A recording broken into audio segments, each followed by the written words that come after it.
Hello. So I'm Sebastian. I'm a developer at Jane Street. I don't know if anyone here is familiar with who Jane Street is. It's a trading company that works sort of in finance and trades around the world, and we proudly consider ourselves to be the largest industrial user of OCaml. So we write everything in OCaml, and all the systems we produce, like from trading systems all the way towards like infrastructure or systems or networking tools, everything's written in OCaml. So we have a very strong interest in functional programming. I want to talk today about Incremental, which is a library that we built in Jane Street for something that's called self-adjusting computations. So to give a quick overview of the talk, the first half of the talk I'm going to talk about sort of like what is Incremental and like what does the library give you and what features does it provide to you and how can you use them. And then the second half I want to talk a little bit, depending on how much time I have, about like what the challenges are when you implement this. Because I think it's actually a very interesting thing to think about how to implement it. And internally we've spent a lot of time implementing this, and we are now currently on our version 8 and thinking about more versions and sort of constantly coming up with like shortcomings somewhere and like how to improve things. So first of all, let's talk about what Incremental is. So this is based off an idea by Acar as a research paper called Self-Adjusting Computations. And the idea is that you have some complex computations that depend on inputs, and you want to run these complex computations every time your inputs change, but you don't want to run them when your inputs don't change. So the way you can sort of think about this is you build a dependency graph of where some of your leaf nodes are your inputs, and you build sort of your computations are your nodes, and finally you have outputs of like what users actually care to look at. So the idea is that the library does the minimal work necessary to update all the internal computations every time the inputs change. So in some ways you can think about this like Excel. So I don't know how many people here have used Excel or have used Excel. By the way, before I say something bad about Excel, I also want to say something good about Excel. And Excel is like in general a very powerful and very great tool, and like it has tremendous power, but it does not give you quite what Incremental gives you. So in Excel you can think about if you have a bunch of inputs and you sort of as a bunch of cells, and you like define some computations which are based off of these cells, and these are sort of your leaf nodes.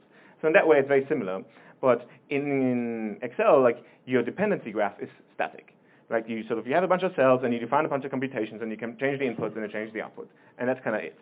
In Incremental, the crucial bit is that your dependency graph itself is dynamic. So as inputs change, the structure of the graph itself might change. So a bunch of use cases, or like how we use this within Jane Street, is the first, or an original use case where this came from is for our trading systems. So often in trading systems you want to sort of build something that decides to trade or decides to send an order to a market based on some event based on what it thinks is a fair value for something that you want to buy or sell, and it has to sort of keep a notion of what a fair value is. And these can be very complex and like can be derived of very many other things and very many other products. So our original use case for Incremental was building a library that sort of allows you to give inputs as of like market events. These things happen in the market, and you define computations that sort of compute some other values based on the events, and the outputs are sort of indicator of trading. This was our first use case. We've since used it in a bunch of other ways too. We've started using it for recalculating our risk models, which again are like these fairly complex and like very prone to change dependency graphs, and like updating them in real time is quite important for us. As we've thought about this more, we've also like gone into other areas. So one exciting one is the construction of user interfaces. So it turns out that this idea of defining some data and defining some computation of like what to do when this data changes, or how to go from one piece of data to its outputs, is a very useful way of designing UIs, such that you can sort of have all your code that deals with like how to like construct a UI from data in one place, and then Incremental does the right thing of like if some subset of your data now changes, it updates only the subset of the UI that you actually need to change. And as of recently, we've been thinking about how to use this for dynamic web applications, especially with the help of JS of OCaml. So JS of OCaml is a compiler that takes OCaml code and compiles JavaScript. And we've been using Incremental more, building the final output actually sort of a web application running on JavaScript. Right. So So here's an MLI. So this is some OCaml code. I hope no one is disgusted by it. I hope it's, by the way, even if you don't know OCaml, I hope it's fairly obvious what's going on. So this is basically the interface of what OCaml is. And the first thing is it's a type of tick alpha t. So this is it represents one incremental computation, where the tick alpha means something like what the actual thing is output. So you could have an incremental, it's an int t, which means like the final value you get as its incremental is an int, or a string, or a float, or any kind of other type you want to have in here. And then here's a very simple way of constructing a very boring incremental, is we're just giving it the value, and you get the incremental, which never changes. And then below here are like more interesting ways of actually creating variable inputs as incrementals. But the meat of the library comes from these functions. So here's a function map, which is sort of the crucial first bit, and probably very familiar to people thinking about monads or functional programming in general. So this function takes a tick alpha t, so some incremental that produces an alpha, and it takes a function from alpha to beta, and it gives you back sort of a beta incremental. So if you think about like you have some leaf node or some node in your incremental graph, map is a way of creating an edge from that graph to another node, right, where the edge is sort of the computation f, the function that you've given it. Similarly, you have the function map2, which does what you would think it does. It takes two of these, and it takes a function that can take two of these and produces the final output. And so map and map2 are ways of constructing your graph and fanning out from your inputs. But crucially, map2 is actually sort of not just a logical extension of map1. It's kind of very useful because if you only have map, you can only ever fan out. So you have existing nodes, and you can create new nodes of that. So you can make your tree more shallow. But you can never sort of come back and combine two nodes into one. So that's the power of map2. And there's the function bind, which is the sort of real crucial bit here. But I want to skip over it for a bit and come back to it later. So now here's the function stabilize, which, given the talk beforehand, might look a bit suspicious to you, because it is from unit to unit. So so far we've here quite strictly have this monadic interface, which turns out to be very useful. So if you actually take the argument from before, well, this function takes nothing and produces nothing, so it does nothing. The thing it tries to do is it stabilizes the graph, as in whenever inputs change. In our library incremental, we don't do any recomputations when inputs changes. We only do all the necessary computations once the user calls stabilize. So if you're used to Excel, you type in, so you have some dependencies, and then you change one of the input cells, and all of a sudden, everything magically sort of trickles and updates. And then incremental, we want to give the user the explicit power of when to call stabilize, which is sort of a design choice you might argue about, but for us it's important because for two reasons. The first reason is you don't want to expose inconsistent state to the user of the outputs. So if you think about a bunch of events happen that change your inputs, and if you were to recalculate immediately, maybe, but you actually only wanted to give the user the final output once all these changes have gone through, and not sort of a halfway intermediate after a change that might look crazy. So if you think about it from a trading perspective, maybe there was a very big event in the market, and if you sort of you should really consider everything together before you sort of give an indicator to trade. So if you start updating and then give the user halfway through, give the user an update, then you sort of might be doing a bad trade you don't actually want to do. And the second reason why you want to do this is because you want to be able to batch things.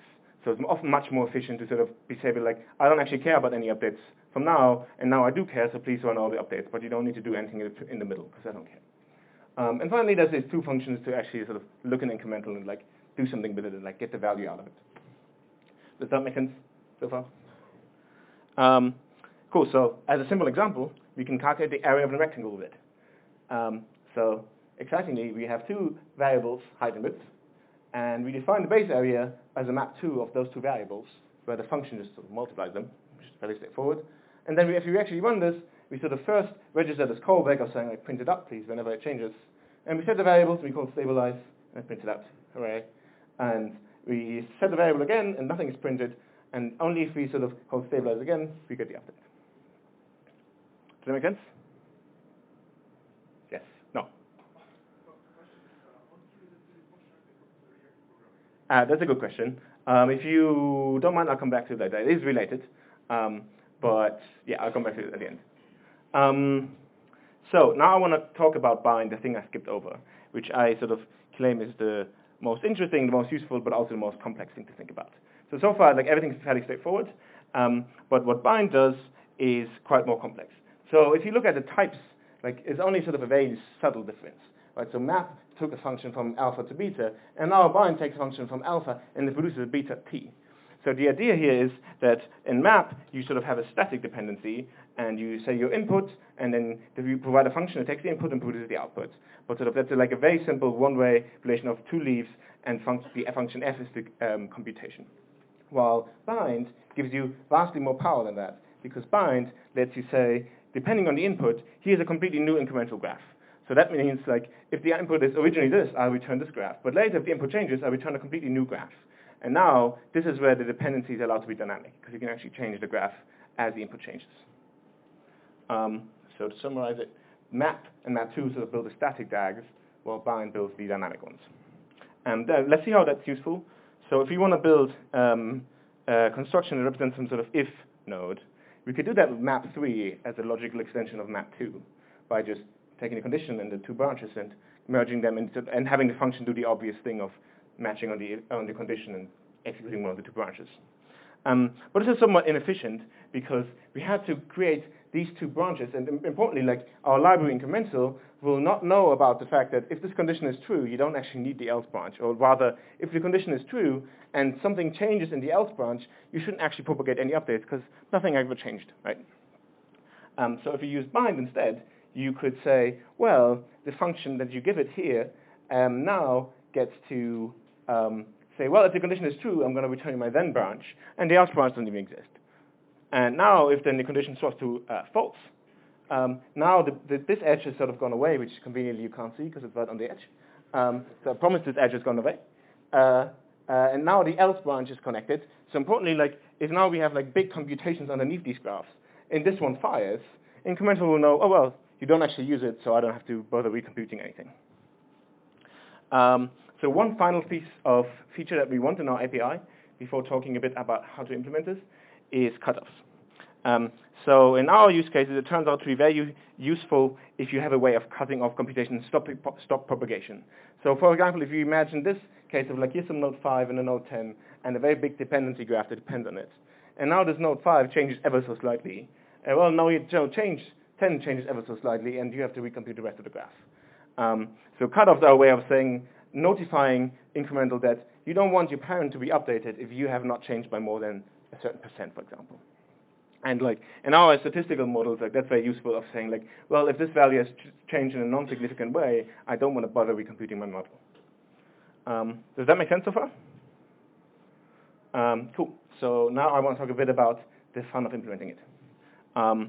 So as I said, we sort of have iterated over 8 versions, and we are by now somewhat happy with it, but I think there's still room for improvement. So if we start out with like the very first naive thing that you might want to do, you can say, sorry, one thing before that. Implementing this whole library basically boils down to having a stabilization algorithm. So once you have a way of doing stabilize, you can sort of do everything else. Everything else will sort of naturally follow this algorithm. So how do you do stabilize? Well, the first way you can do it is, well, you can divide it into 2 passes. And the first one sort of just walks from the leaf nodes, which are your sort of your inputs, and you know which leaf nodes have changed. And you can sort of transitively walk this tree upwards and mark every node that you see as dirty to be recomputed.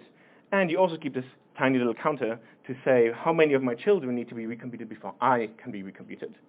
And then in the second pass, you again start at the leaves, and you sort of recompute all the nodes that you need to. So if we have something like this, where all the computations are just adding, you change these 2 leaf nodes, and then you mark all these things as dirty, and then you calculate, first recalculate this, and crucially now you sort of have a counter because you know, well, this guy still has 1 more child to be recomputed, so you don't recalculate this guy because that would mean you recalculate twice. So you change this, and then you change this guy and this guy.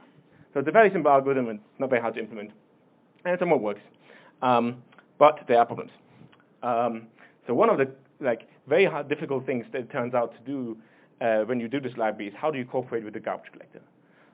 So OCaml has a garbage collector which sort of does the memory management for you, but if you don't do it right, it can also go very badly.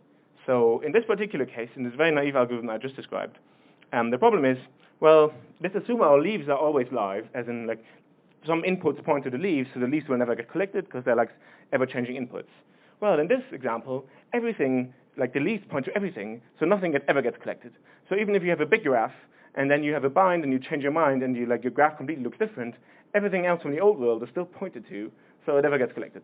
So you just sort of accumulate garbage. So it's annoying.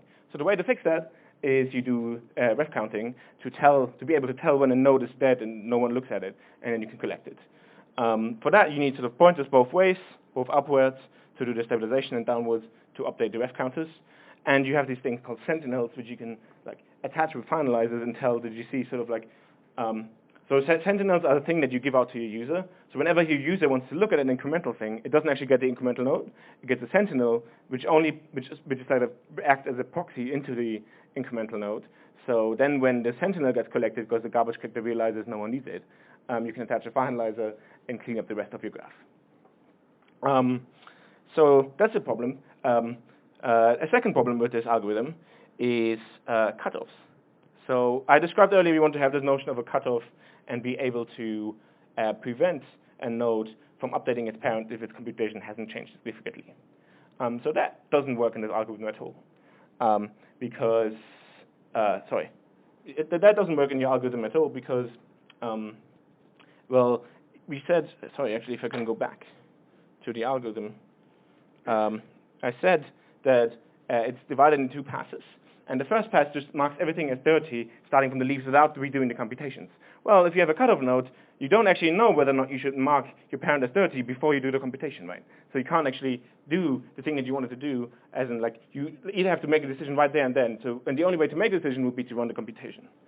So this algorithm is sort of just broken for cutoffs. So what do you do to fix it? You just as optimistically assume, well, they don't propagate probably, so it's fine. So in this way, sort of, you can add an explicit cutoff node. You can say, well, probably don't propagate. It's okay. And if you then sort of in your second phase, you come to recalculate the node and you realize, oops, they did change. Well, then you just need to sort of restart your whole algorithm. And that, surprisingly, as bad as it sounds, actually works very well. So, at least in our first use case, it was the case that most of the time people use cutoff nodes. They didn't actually propagate. So this wasn't it wasn't that bad. But as we sort of had other different patterns of use, this starts to become very painful. So these versions are somewhat broken. So now begins a tale of like how to improve on this. This is an example of how you can actually manage to sort of mess up. Because here you thought, optimistically you assume this guy doesn't propagate, so you can recalculate all of that. And then you come to recalculate him and realize, oops, I need to do it again. And that's sort of like the optimally bad solution. So let's have a few more ideas about how to improve on this. So the first thing you can do is you can use a topological sort. And that's probably not news to anyone who's sort of done graph algorithms before. That's like a well-understood thing, like why don't we just use it? And that kind of works. And the idea is you have like the topological sort and you keep a heap. And you just walk the heap from smallest to largest, and that guarantees that you never update a node before you've updated its children. So that's kind of neat. A question in practice, again, is like, how do you actually calculate a topological sort? And crucially, like, if you have binds that change your graph constantly, do you want to be recomputing the topological sort every time? That would be quite expensive if you spend most of your time just recalculating topological sorts. So the idea is you can use a timestamp of normally if you ignore binds, you could use timestamps as topological sorts because something can only depend on something else if it was created afterwards. But in the presence of binds, you need to be slightly more clever by using something that's called a pseudo timestamp, which basically says, well, if my original node was 2, and I now was created, and there's another node 3, and now I'm newly created, but I want to be in the 2 of them, well, I'm just going to be 2.5. That's okay. And then a little bit of a tricky sort of algorithmic question is how do you actually pick numbers to do this? Do you pick time? And what do you do if you run out of granularity in time? Or do you pick integers? But in practice, it turns out you can just write a data structure that sort of uses fairly good heuristics of how to initially distribute. And if you ever do run out of space and sort of run out of granularity, you can pay for a one-time expensive operation of just redistributing all numbers. So that works in practice. So it was pretty easy to implement. Actually, one of our interns actually wrote it. But now the crucial problem is like, oh, you've done this like sort of fairly standard thing to do graph traversal, but now you have a heap, and heap's pretty slow. Like in this particular case, the heap slows you down between 1.5 and 4 times. So you've now started off with a version 1 which was sort of naive and broken in some ways, and you tried to improve it, but your performance actually kind of degraded. And there's a second problem even, which we haven't yet addressed, which is exponential garbage. So the idea here is that, I don't know how familiar with it you are with the OCaml runtime, but the word finalizer probably, maybe it's a badly chosen word, but it obviously, like, for me, it often indicates the fact that, like, at some point in the future, maybe the GC will run your finalizer, maybe not. But who knows when it happens. And the problem here is that the OCaml runtime is like very slow at detecting when it actually can collect something. So the finalizer actually only runs very, very late, at basically at the point when you run out of memory. So the problem is that if you have a lot of binds, your code gets very, very slow.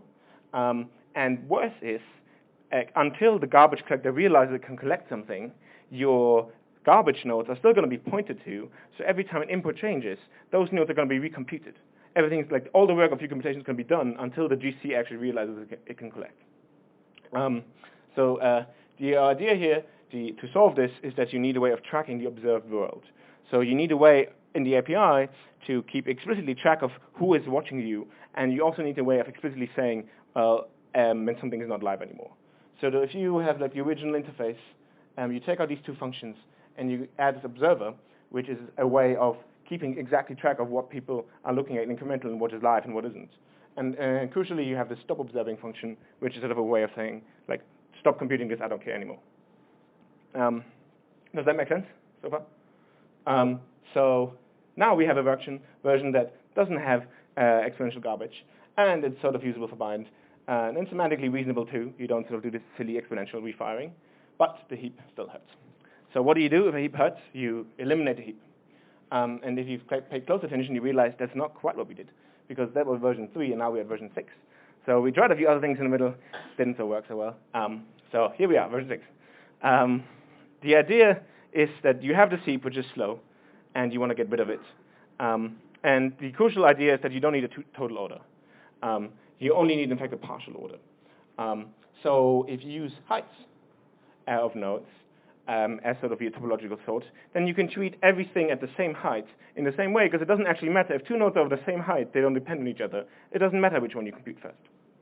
And in our use cases, we happen to have trees which are very, very shallow, like millions and millions of nodes, but the actual overall height of the tree is only maybe 20 or 30. So here you can get away with a very small number of integers. So instead of having this like heap, you only have an array of lists which you can sort of walk through. But there's another problem. I don't know if anyone can spot a similar problem that we had before. What do you do if you have a lot of binds and your graph changes? Do you want to recompute all the heights all the time? And basically all you ever do is recompute heights and don't do anything useful. So again, the idea is sort of a constant, or sort of a fairly common algorithmic trick of using a pseudo height, where you sort of, whenever you need to increase the height, you do, and you sort of pay the penalty, but when you can decrease it, you don't. So in this example, if you have these input nodes, and here is the edge, by the way, you sort of assign it a height 6, and later if the graph changes, oh well, I need to increase my height and everything else. So I do that work. But now, if the node goes back to this one, sorry, here you can see, I don't decrease the height anymore. So just sort of do the lazy thing I have to do, which leads to the sort of fun pathological case of if you construct a tree that sort of all it does is iterate between two, you can just keep increasing the heights, and the way to fix it is to just blow up if the height gets too high. So in our case, in a configurable 128, if the height gets too high, well, you probably made a mistake. So let's just blow up. Which again sort of sounds maybe frustrating in theory, but in practice it's just not an issue. So finally, after 6 versions, we've managed to get our performance back to what it was in the beginning. And we also have now cutoffs works and the binds are efficient. So if you see the performance plotted on a graph, it's sort of like this very frustrating thing of you started out with something that you thought was your naive baseline, and all you've ever done to make it worse performance-wise. And finally, at the end, you managed to get back to the performance you wanted originally to have. And sort of as a very final last point, because I think it's a cool optimization technique, we spent a bunch more time on thinking about how to optimize it. And in the final version, we actually managed to get another 2 or 3 speed improvement out of it. And the idea here is it's somewhat technical to the way OCaml works, but it turns out that if you want to do a poor man's object-oriented programming of you have these bunch of incrementals which are heterogeneous, some of them are ints, some of them are floats, some of them are strings. You can't store them in a list altogether as you might want to do something with your graph, because the type checker won't allow you to do that. So the way to get around that normally would be to build a bunch of closures, and each incremental has a closure that lets you operate on this incremental, and that closure hides away the fact if this thing is an int incremental or a string incremental, which is a very common pattern of basically emulating objects in functional programming. But allocations are closures are very allocation heavy, so they allocate a lot of memory and they're expensive. So it turns out there was a neat feature in the compiler that was added in the compiler fairly recently, which is called GADTs. And it's this somewhat abstract thing that came out of type theory, where it originally was maybe doubtful of or at least some original reactions were oh, really, do we need this thing in our compiler? This is some type theory work, but is it actually useful in practice? Probably just makes my code slower and the compiler take longer. But it actually turned out that this feature is extremely useful in this case because it allows you to keep a list of these heterogeneous types and hide away be able to pattern match on them and get a peek inside what type it actually is.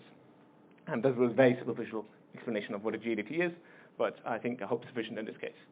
And an important lesson I think that goes for all software engineering is that by now we have, I think, a fairly broad use cases for this incremental library, and it turns out that applications which use incremental are very often also incremental bound, meaning the most of the time they spend running, they do actually spend within this application.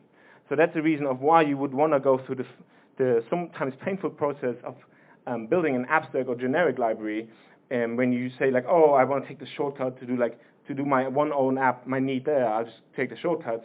But building a generic app helps you to profile performance better and come up with performance you wouldn't otherwise do. So one thing, for example, which is you might think is trivial, but you would only ever do if you have a generic library, is if you take a record field that contains all the information you need for one node, and you have a bunch of use cases that use this thing, you can rotate the ordering of the record fields and just try to find the one that's most efficient for the caches. And that's something we actually did. And in the end, you did get some optimization out of it. And it's a fairly stupid way of doing optimization, and you would probably never do it if you write your own app. But if you do write a general purpose library, you will consider these improvements. So with that in mind, we have we are thinking of modern versions. There's plenty more we could do. We could do explicit memory management, as we have done in other cases, or we could think about how to collapse a node. But none of this is as trivial as it sounds on the surface. So there's plenty of more to think about. If you want to have a look or play around with Incremental, it's on GitHub. So the whole thing is open sourced, and there's a well-documented MLI, so I encourage you to have a look. And if you want to find more about the company, then here's the website. That's it.